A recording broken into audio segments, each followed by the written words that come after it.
His article in The Sun sparked more than 25,100 complaints to the press standards watchdog. The press watchdog has upheld a complaint that a Jeremy Clarkson opinion column in The Sun was sexist towards the Duchess of Sussex, describing some of the comments about her as pejorative and prejudicial.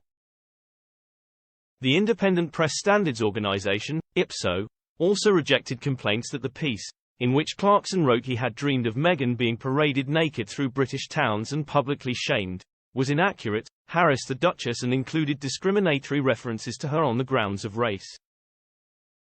The newspaper will have to publish a summary of the findings against it on the same page as the column usually appears, along with a notice flagging the statement on the front page of Saturday's edition and on its website.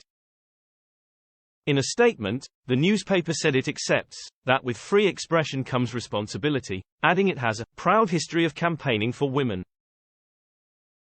The Fawcett Society Gender Equality Charity, which complained to Ipso, said the ruling is a landmark decision about a vile and offensive column. The ruling is the first time a complaint to Ipso about discrimination relating to someone's sex has been upheld, the regulator said. Ipso found the article made references to the Duchess's sex, including a claim that she exercised power over the Duke of Sussex because of her sexuality.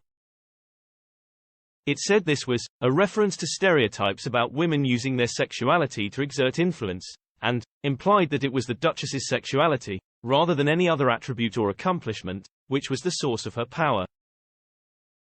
The regulator also found the article's use of comparison to Scotland's former First Minister Nicola Sturgeon and serial killer Rose West was because the three are female. In the article, Clarkson wrote, "I hate her, Meghan. Not like I hate Nicola Sturgeon or Rose West.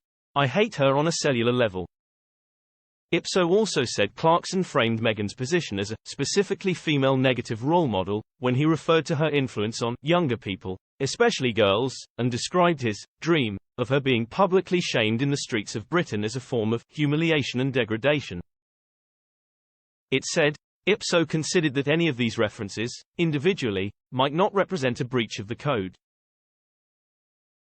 However, to argue that a woman is in a position of influence due to vivid bedroom promises, to compare the hatred of an individual to other women only, and to reference a fictional scene of public humiliation given to a sexually manipulative woman, read as a whole, amounted to a breach of Clause 12, which relates to discrimination.